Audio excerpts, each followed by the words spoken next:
Welcome to Hidden Voices, the podcast series which explores the less heard voices in health and social care.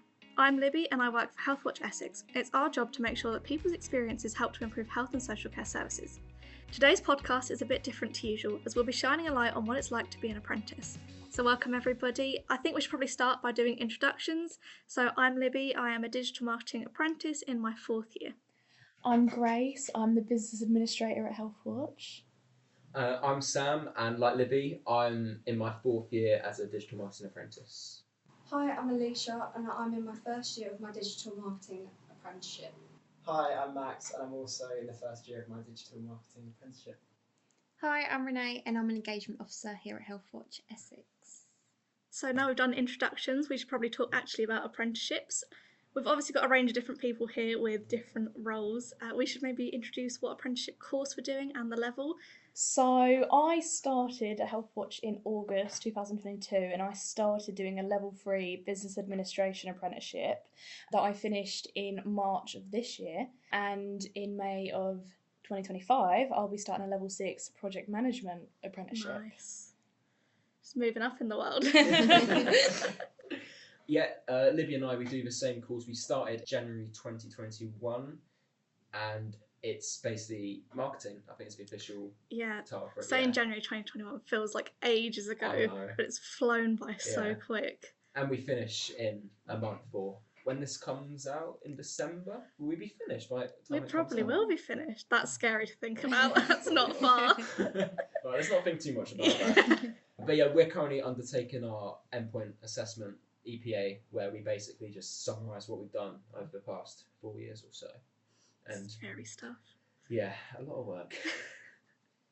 And then obviously you guys are doing the same, but you are newbies. Do you want to talk a little bit about that? Yeah, so we only just started in the September, so obviously we're doing the same course as you guys, but we're only in our 1st year, so just been thrown in the deep end straight away. And Renée? Yeah, so I initially joined Healthwatch in September 2020, but I only started doing my apprenticeship earlier on this year.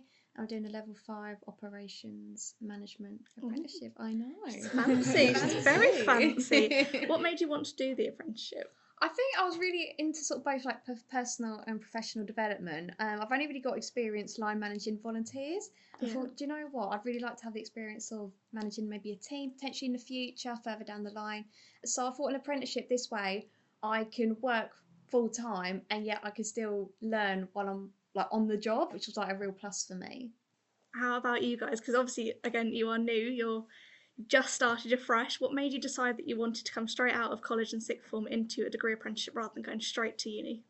I felt like I always wanted to go into a degree apprenticeship, mainly because the reason of I didn't want to walk out of uni feeling like I couldn't get like a place in work or anything. I had like the correct qualification, but I couldn't get anywhere with it. Mm-hmm. So I wanted to do a degree apprenticeship just for the basis of gaining experience, like while earning an income as well. Yeah, it's always good to have sort of the experience side and the knowledge behind it. How about you, Max? Yeah, so I finished my A-levels this year, and I wanted a degree. That was the main thing I started looking for. Yeah. But I don't know, uni didn't really feel like it was perfect for me, so I looked more into it and I found out you could do like an apprenticeship where you still get a degree, and it just seemed perfect. And then, lucky enough, I found this one, and everything aligned so well. So I'm pretty much exactly the same as you. I knew that I didn't want to go to uni, but I wanted the degree at the end, and I thought getting experience on the job and getting the qualification is so good.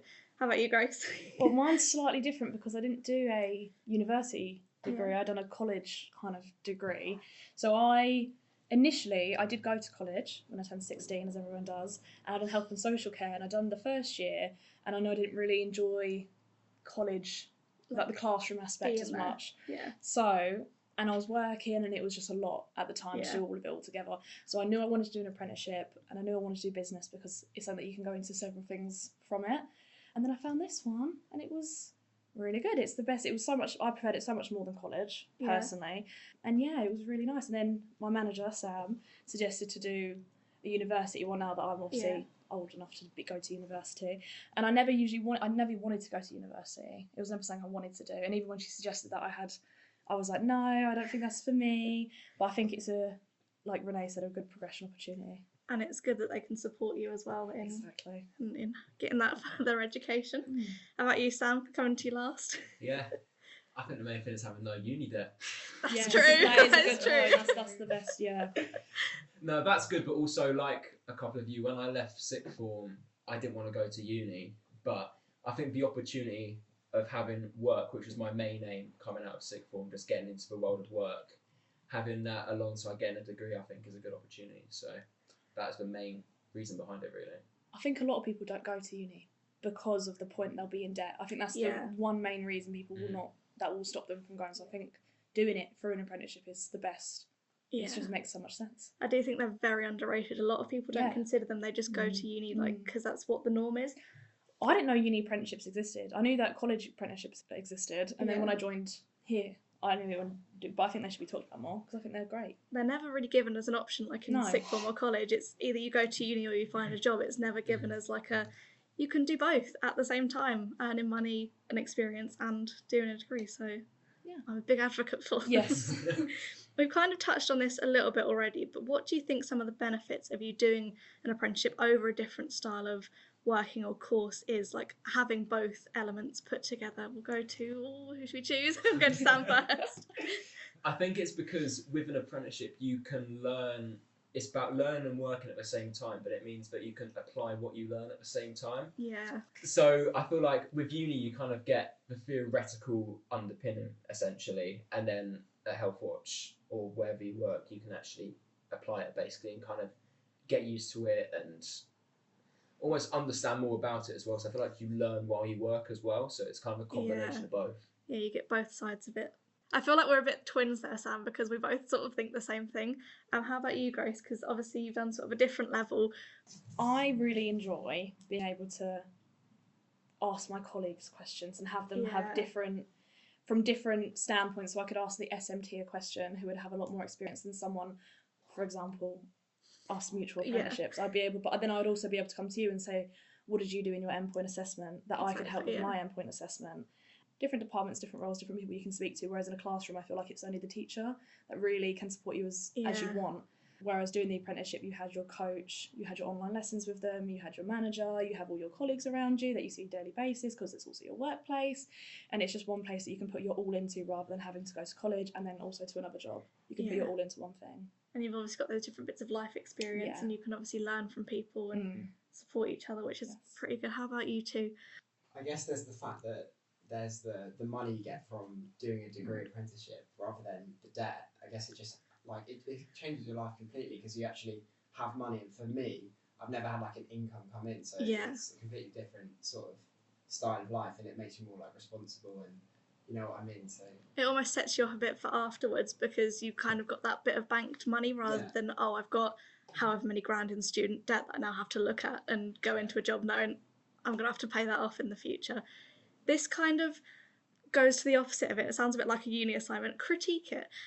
What would you say, if there are any, do you think are disadvantages of an apprenticeship? Well, I'd say that one thing, it sort of depends on the person, but with uni you get the sort of social life where you're always out and that sort of thing. So you don't get that as much when you're here because you're in sort of work life. But I mean, it depends on the person because lots of people wouldn't really want to do that anyway. So if you're sort of more into that sort of style, then you know, it depends. Yeah, I think a lot of people do miss out on the kind of uni experience when you don't go to uni itself and you do an apprenticeship. How about you, Grace? I do agree. I think people, that's one of the main factors. A lot of, as well as obviously getting the degree, I'll go, I want the uni life, I want to live far away from home, I want to be independent, which I still think you can do with an apprenticeship.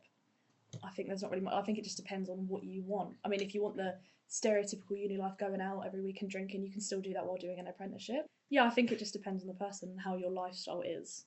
Yeah, I think it is very case by case specific as to how much you'd enjoy an apprenticeship. How about the rest of you? Is anybody else? Yeah, it's basically saying the same thing really. It's just, it depends on the person really. For me personally, again, like you guys, I would want a more typical uni life. And also I feel like with learning, we mainly just read off a website. We have one or two webinars. It's very distant, and like one or two workshops as well. But apart from that, it's you learn through reading off a website. Kind of teaching yourself, didn't you? Yeah. Which it's good in a way because it's in your own time. You can like learn when you want. You can kind of do it as you wish, but it's still quite, you know, can be a bit draining sometimes. It's self-paced, but at the same time, then you have to hold yourself responsible for it as well, which is like a bit of both. I was going to say that could also be a disadvantage for some people, depending on what kind of how you like to study. I think that with my college one that I done, the level 3 business one, it was very self-taught stuff. You got sent and you had to kind of learn it all your own. So it all depends on what you prefer. But at the end, I only had to do a presentation. I didn't have to sit through exams after exams, you know. And it kind of it just depends. I think how you prefer to study and things like that. But there is support. You know, if I felt like I needed more support from my tutor, I feel like I could have said to him, or whoever you have, I want more support, I want more one-to-one lessons, I want more guidance, and I think I would have been offered that if I needed it, but I felt supported in myself within my workplace. I didn't need to ask for that. That does remind me a bit as well, talking about exams. Obviously not every apprenticeship doesn't have exams, but that's something that really drew me to this one, is that at the end it's an interview, which terrifying, but you're not having to sit in an exam hall and trying to like regurgitate everything that you've learned over the 4 years. It's very much like you do it along the way, which is I think great. I much prefer the whole what's the word? Like sort of the assignment based. I much prefer doing assignments than exams basically. Because I feel like exams, it's almost like a memory test half the time, exams, where assignments is actually putting to use what you've learned, and you can refer back to it and kind of develop your skills as you do it. And it's so much more practical, because for a lot of our assignments, they are related to your workplace. So it's, you know, you can properly reflect on things. How about you? I think you've actually just reminded me of a potential challenge with the assignments. I think because I already sort of had like a full-time job beforehand, sometimes it's only happened like very occasionally, but sometimes the assignments can line up to when you've got maybe a project deadline or something like that, and then it's kind of like, oh, I've got to find the time for it. It's only happened a few times, but there is a couple of times where it is a little bit unfortunate timing. And it's very stressful, because you're like just working and then you're going home thinking, oh, I've got this assignment to do as well. Yeah.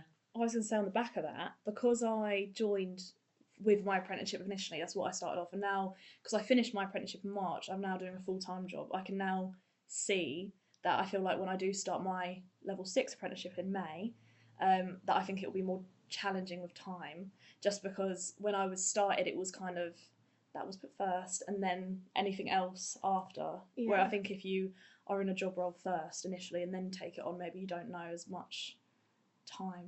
I don't know how to explain it that well. It's a bit more difficult to manage. Spread it all out. Yeah, that's what I think. Yeah, and sort of this is based off the back of the disadvantages, but challenges, as Grace said, there are quite a few that can come with it. Obviously, time when you've got big assignments due and you've also got a lot on at work, it's quite difficult. Has anybody else sort of had any challenges so far during their course?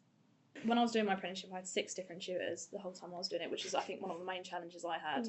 Was that it was an 18-month course, and every 2 months I would have a different tutor, which then I'd have to go through with every tutor what I was doing, go over the work I had already done, and I was, because of the different tutors, they didn't know where I had gotten up to with my last one, and that was the only real issue I had. But then again, it is the course that I done anyway was a lot of self-taught stuff, so I didn't necessarily need their support as much as I think it would have been a bit more beneficial if they were there as much. But at the end of the day, I passed, so it was fine. But yeah, I think as well with if I am finding something challenging to schedule on time, I think it's also down to the workplace to be able to support the employee to be able to manage that. So I think if I went to my line manager and said, I'm really struggling with all the stuff I have to do, and they'd come back to me and be able to support me or everyone else in that situation, if that makes sense. Yeah, I don't want to like sit here and go, Healthwatch are the best employers. I mean, they are, but I think there is definitely like a lot of leeway given with like, oh, you've got a lot on your mind. You've got a lot of assignments you can go to anybody here, like the line managers will support you for that. I feel like one of the challenges I'm kind of facing at the moment, like personally, is communicating with like the tutor as such. Because obviously when I did my college course, I felt like I was going in every day talking to my tutor about what's going wrong, what's going right.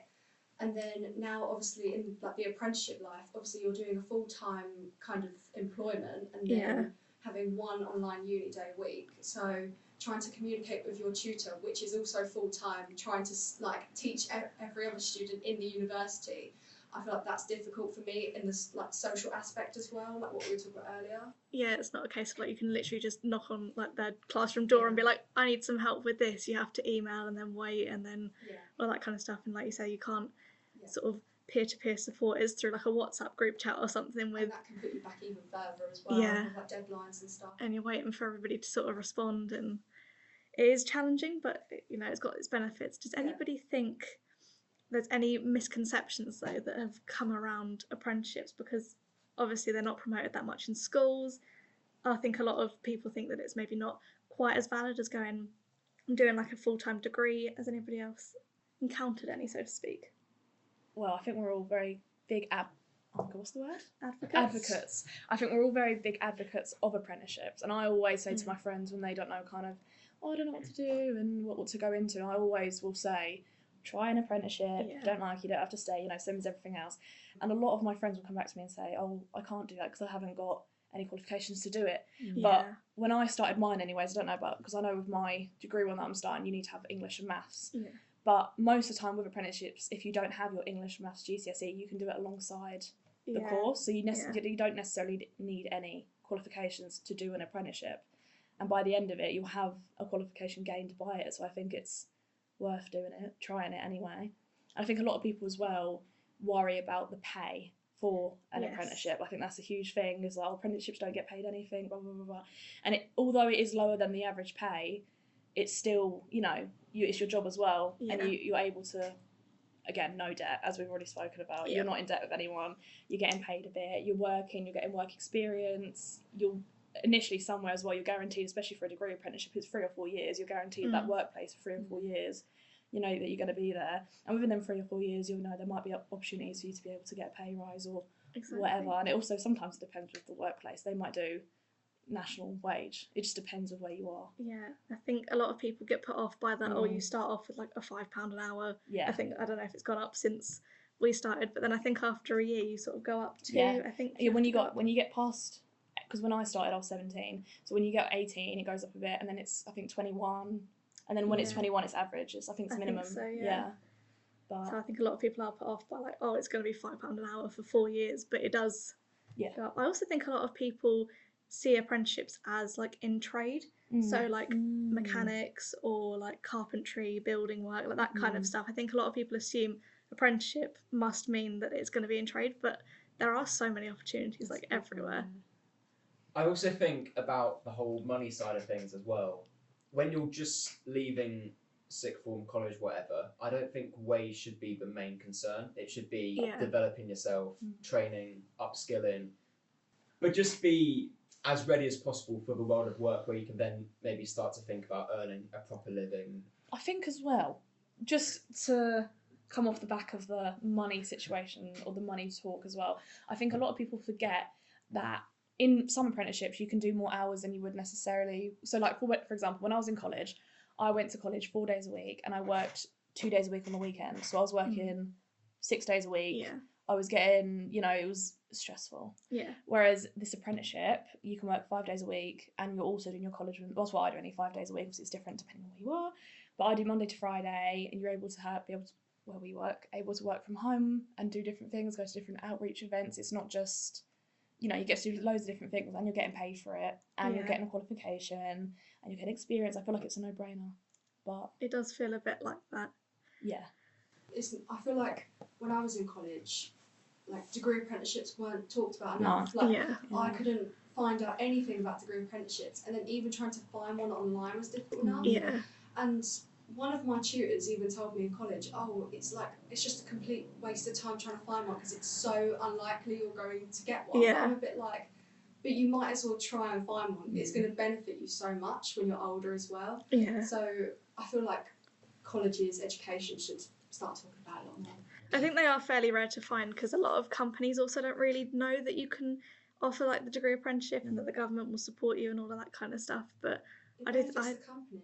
Exactly, Yeah, you're getting people who are like learning, and they're new to the job, but they are learning, and they've like all of this information that's coming in that is fresh information and knowledge from the industry, which is I think it's a pretty good benefit. Renée, you obviously sort of started your apprenticeship a bit later. Do you think there are any misconceptions that you had about doing an apprenticeship, having not come straight into one? So I don't think actually there was really any kind of misconceptions that I can think of, but I think it's because I obviously started my apprenticeship after knowing Grace and us sort of knowing some of you as well. So I kind of already had a bit of a knowledge based on what I'd heard. And I think it's probably one of the reasons why when my CEO offered it to me, that's why I went for it, because I'd only really heard positive things about it. So I thought, do you know what? Give it a go. Give it a whack. What's the worst that can happen? Exactly. All turned out all right. You're thriving at the moment, so what can you ask for, really? So we obviously all have very varied different roles. We've got 4 members of the comms team here. I guess we could sort of talk about our average weeks. So for me and the other digital marketing apprentices, I know for a fact, we all have one study day a week, which is purely just spent studying, writing assignments, doing anything else that will support our uni side of our work. And then during the week, we obviously have like all of our day-to-day comms roles. So we're all responsible for the social media schedule. So everything you see on there, it was done by us. You can thank us later. We also obviously get involved in a lot of video editing and other different marketing activities that support the whole rest of the team, which is always so much fun because we obviously get to see everybody else's projects. We also obviously do like a lot of video editing, Photoshop, that kind of stuff, a lot of graphic design. We do sort of blog posts, newsletter, press releases, anything that supports like the rest of the team. I assume you three, your days are quite similar, your weeks quite similar, as we all have pretty much the same job. Does anybody else have anything like different that they do in the comms team? Well, we go to events. That's true, I forgot about that, yeah. Do a lot of social media live posting from events, which is pretty fun. Some good events that we go to. So obviously, Renée, as an engagement officer, you do a lot of events, you go out to speak to a lot of people. What kind of other stuff do you do around that? Well, it's quite interesting really, because I know I'm meant to do a minimum of 6 hours a week. I think they're called like off-the-job hours. Yeah. But I actually end up doing a lot more of that because it can classify like meeting new people, planning meetings, planning events, anything like that. So I often rack up probably at least sort of 10 hours so just for my everyday job. And I know obviously with like the comms team, you guys like have an assignment day or you have a uni day once a week. So I have one like once a month. And it's either like a workshop, which I'm in like a class online with other people from all different sectors, or it's like an assignment day, so it gives us a day to kind of catch up, because I think they understand actually it can be a little bit difficult trying to find time to do assignments and stuff like that when you've got a full-time job. So obviously you've like covered the apprenticeship bit there. What kind of stuff do you do in your actual job role? Like when you're at Healthwatch, you obviously have a lot of volunteer groups. Gosh, yeah, how long do you have? So I think my main roles really is that I manage sort of several different groups of volunteers with various different experiences. Being an engagement officer, I conduct sort of interviews for sort of shorter term projects, focus group. Like comms team attend an awful lot of events, sort of outreach, and also I think a big thing for us is we're always trying to seek out new opportunities as well to engage with people. So but it all kind of morphs in really well together, which I think is why I didn't find it that difficult taking on the apprenticeship, because it was kind of everything I was doing already, but then I was able to apply like the theory behind it as well, which really made a positive difference. Do a lot of people work. I mean, that's what engagement is, I guess, but it's just a lot of people work. No, it's really good. And I always refer to you, Grace, as the glue that holds us all together, because you do keep the office running. Your week is a very busy week when you sort of tell us about your schedule. Do you want to sort of give us an overview of what happens in the life of Grace? Okay, so when I was in the prime of my apprenticeship in 2022 to 23, I again would have, I think it was usually 6 to 8 hours off the job training, which I would usually work from home. So it'd be every Wednesday I'd make it my work from home kind of job for that day. So the whole day I'd spend on coursework, anything that I had to catch up on, homework, that kind of thing. And the other 4 days, the Monday, Tuesday, Thursday, Friday, I'd be in the office. I go into the office every day other than the Wednesday. And it'd just be my admin kind of role. So that'd be helping, I'm trying to think, could put it all in a list. So if that's even possible with the amount you do. I help with onboarding staff. So any new staff that we have, I'll do their DBS applications, I'll do their resource packs, I will help them get set up onto their like payroll schemes, things like that. I will do risk assessments for events. I help with our events, so I'll do our annual event, our Christmas work do. When I start my level 6 apprenticeship in May, I'll be taking over our fellas fairs and I'll be working with Scott on them. And I will also be taking over our Healthwatch ambassadors to help manage them during that 3 years that I'll be doing that. Busy. I'll be busy. But I'm just trying to think what else. I'd write minutes from meetings that we go to. I help with our Easy Read for our Type Essex minutes. I help with the board minutes and anything that comes from that. Keeping stationery up to date in the office, making sure it's clean and tidy and everything is where everyone needs it. You just got a lot going on. I think it's a whole lot of helping each team kind of on day-to-day things.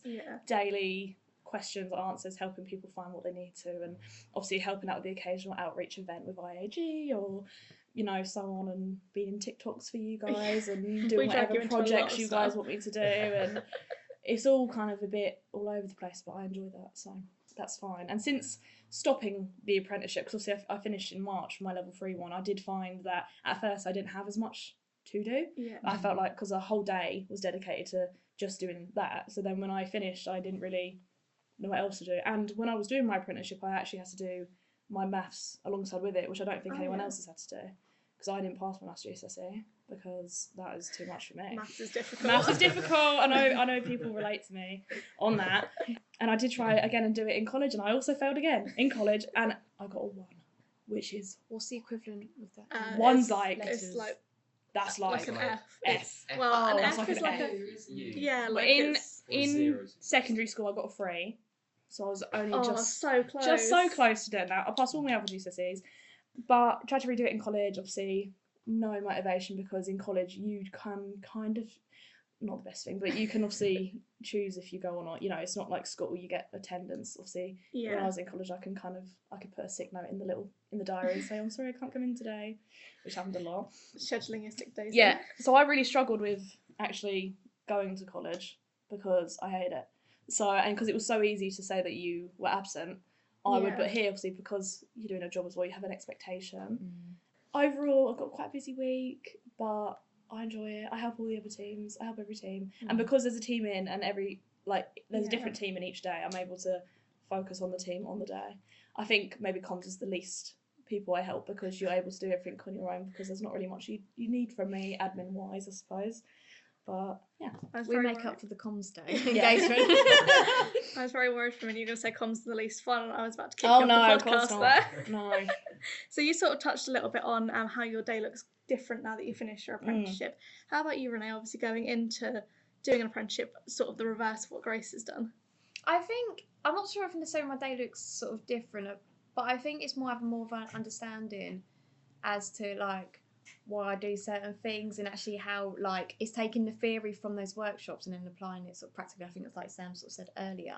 So I think my day looks, I'd say probably the same. I don't know if that's normal or not, but it does. But it's just then I've got more knowledge behind why I'm doing certain things and what can maybe have better outcomes. We all do different courses. I think we've touched on that quite a few times now. But what actually made you choose to do your course over something different? Like, obviously, doing marketing. Why did you decide marketing rather than like events or business? Grace, why business over? I don't know what other ones were on offer, but obviously, because I had gone into college and I'd done a level 3 health and social care national diploma, after I finished that, I knew I didn't want to go back for the second year, because going from that is kind of, after you do health and social care, usually you go into a healthcare role kind of thing, which you need to go to university for. And I, at that point, was I'm not going to university. I don't want to do that. I don't want to be in debt. That's not where I want to go. So I thought I'll go into business administration, because you can go into so much with that. Yeah. And I basically panicked. It was a month before I was meant to be going back to my second year at college, and I hadn't picked or done anything. So I thought, I'm going to have to do a business course at the Colchester Institute. And then I got a call, because I just basically like spam applied to everywhere, and I got a call back for here, and I had an interview, and I was told the same day, which actually it was a great opportunity, because Healthwatch Essex is a health and social care charity, and I'd done health and social care, and then I'd done business, so it all tied in quite well.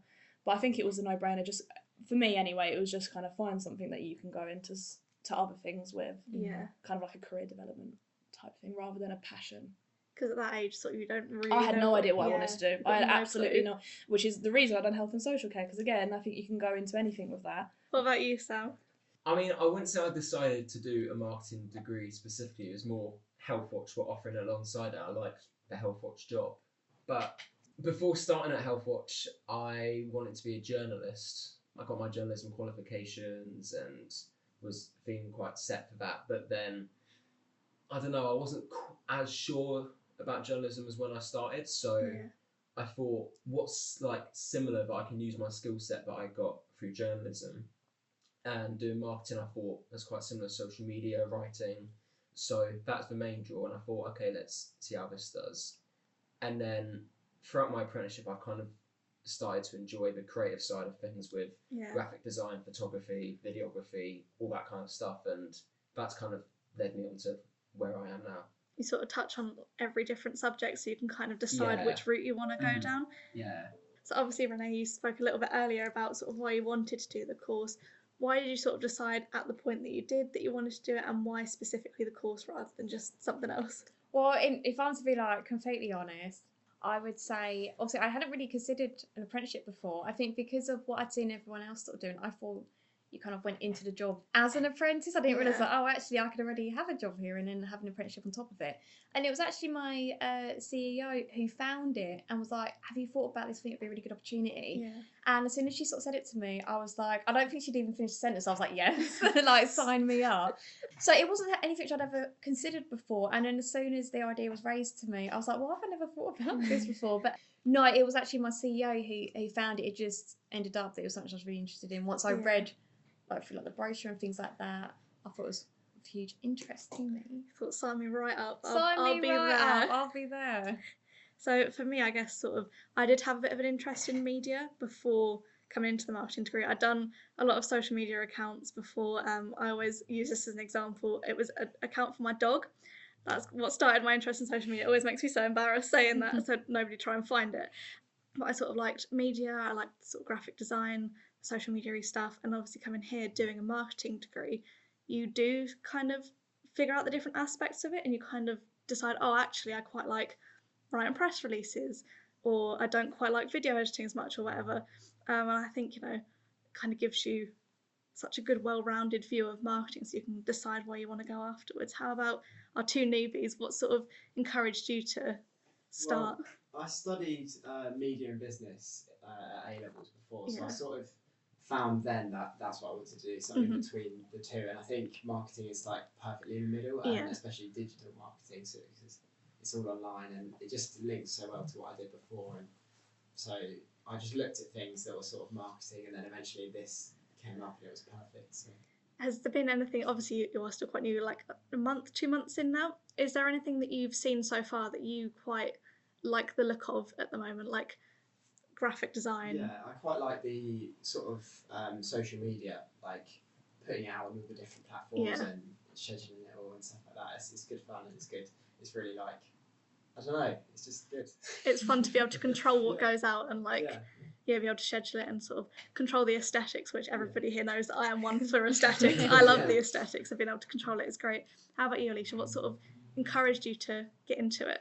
I feel like in so many ways, when I was like really young, I was like a kid, I felt like I always said to my parents I wanted to be an artist, and which was such a silly thing to think at the time because I was still a kid. I was drawing on like chalkboards and stuff, but as that then progressed, I then like went into GCSEs, took fine art photography, and then it just led on from there. So then went to college, then did graphic design diploma level 3, and that's when it then all kicked off, and then kind of got introduced into marketing because they're quite similar, aren't they? They're pretty much the same thing. So I felt like I was also inspired a lot, mainly by like my tutors and like the people around me as well, because I didn't really consider marketing as an option back then. I wanted to be a graphic designer, like full-time graphic designer. But after work experience, a little bit in graphic design, I realised it wasn't really my kind of thing. So then obviously came here, went into this apprenticeship, and now I'm really enjoying it. It's pretty cool because obviously you like came from the backgrounds of sort of doing marketing bits, but not covering the whole spectrum of marketing. I think another misconception about apprenticeships, just because I've got Renée here, is I think a lot of people think you have to go into an apprenticeship straight out of college, straight out of coming out of school. When you don't, you can do it at any age. There's no entry requirements. Yeah, I think on like our course we have sort of a mature student who has just decided that he wants another degree, so he's just doing it, and I think you can just at any age decide I want to learn some new skills. So coming off of the course side of the apprenticeship and looking more towards your job, your career, what sort of career goals have you set for yourself? Where have you set yourself up for the future of this, Sam? Like, I know obviously you've got a big interest in football. Is that something you're looking towards? Yes, definitely. So I'm fortunate enough to have kind of sorted out my plans for post-apprenticeship. I think working at Healthwatch Essex has really like kind of shown me what I'm interested in doing. So last week I started up a company with my friend Paddy, who works in the same industry as me. He's fancy. Very company fancy. owner over here. where we basically manage footballers' social media accounts.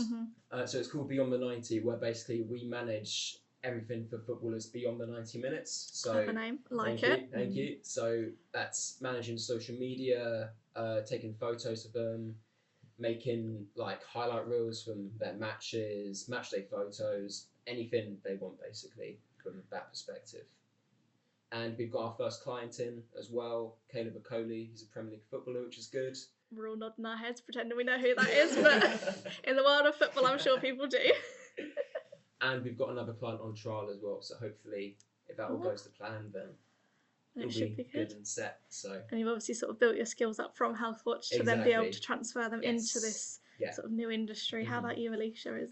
I would say at the moment I don't really have any like specific objectives just yet. So obviously I'm only like 2 months in, nearly 3 months in. Yeah, you've got like 3 years ahead of you. Yeah, literally I've still got another 3 or 4 years yet to think about it. But in so many ways, like I'm willing to kind of like try anything at this point within marketing. Like I've looked at like obviously like what Sam said, like with like social media. So like obviously he started Beyond 90. So but no, so obviously I'm willing to try anything really. Social media is sort of the route currently you think you want to go down. It might obviously change as you try different things out, but is that the current vision? I feel like social media is definitely the main one, but when I was doing like my college kind of diploma, I felt like magazines was always a big interest for me as well. So magazines, like maybe, I don't know, sort of like booklets as well, like, you know, how they just always look very aesthetically pleasing, like just the way they're designed and everything. So like mixing the two somehow. Yeah, I might try that, yeah. That'd be pretty cool.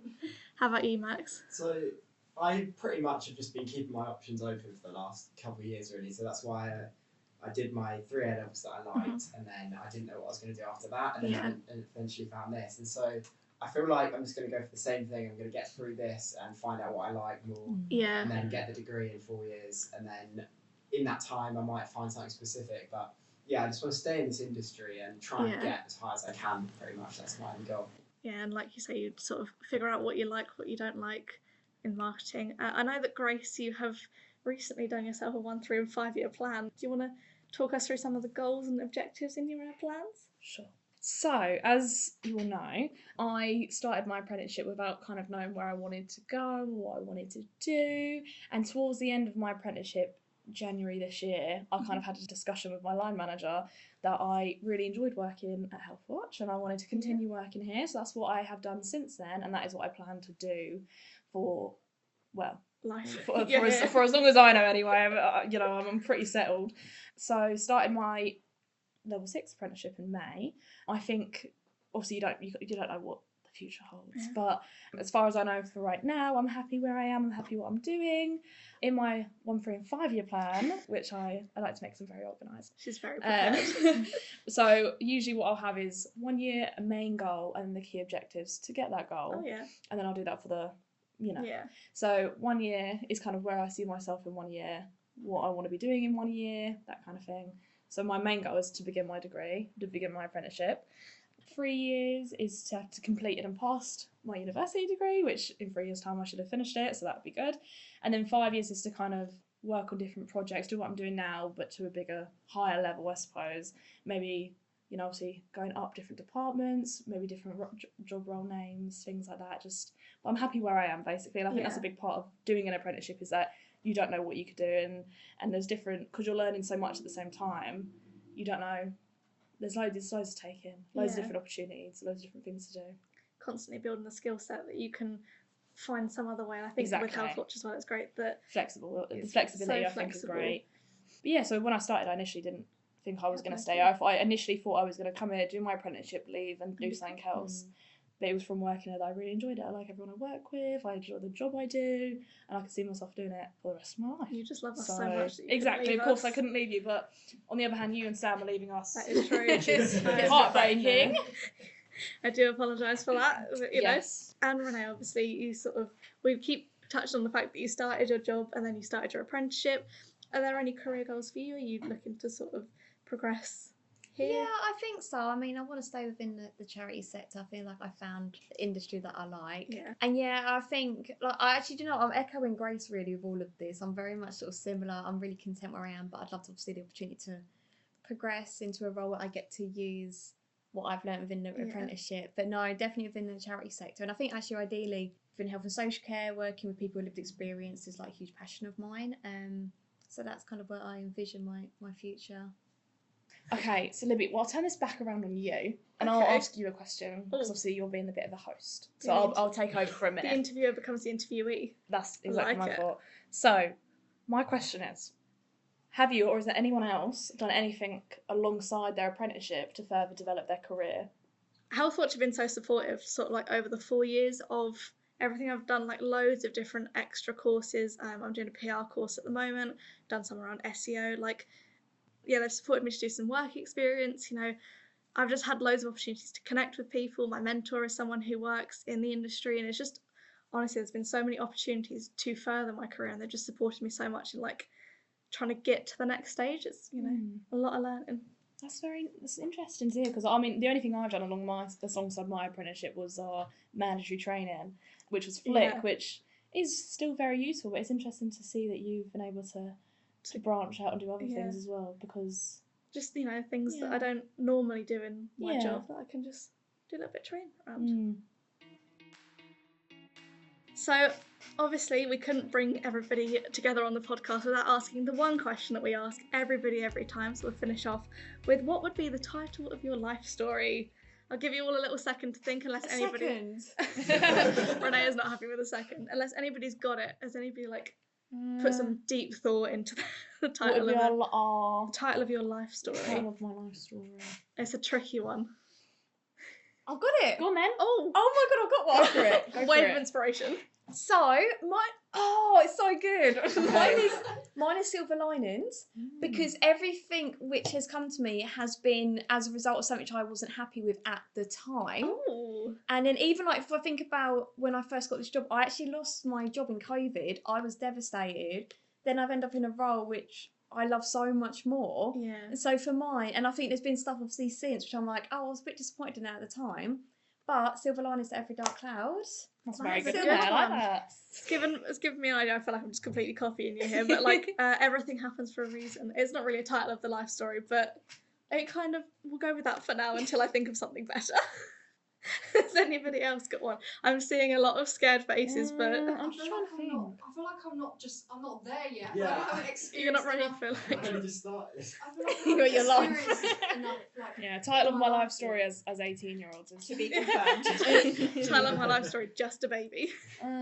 Just a girl. I'm just a girl. That would be the title of my life That's story. the good one. I'm just a girl. Mine's I'm just a girl. That is the title of mine. I'm just a girl. Grace's No one can story. expect anything from me. This is who you know what I'm saying? When that people say this is who you're asking to work It's a work cat 40 crying. hours a week. It's just a little mouse and it's crying with a little pink bow. That's me. That's you. You are. I'm just the little a girl. mouse. I'm the little mouse in the corner eating the M&Ms. That's the title of my Oh, the life little story. sad, yeah. I feel that. Over to you, Samuel. Sam is he's deep in thought currently. I am. He's got his finger on his chin and he's tapping as he thinks away. Thank you. Staring off into the distance as thought hits him. Title of your life story, that would come out at the end of your life, I'd assume. But if, I don't know, if your midlife crisis story, if you fancy it. How to live life as a millionaire. There you go. He's got What? big ambitions. There you go. Oh my god, Yeah. that's a good one. Catch him on Dragon's Den in about 3 years. Gonna get There that. you Gonna get the company up, sell it in 20 years, live life good. There we go. There we go. Big ambitions. Thank you for listening to Hidden Voices podcast. Don't forget to check us out on all of our social media channels and our website. And I guess the last thing for all of the apprentices to say is a very cheesy bye!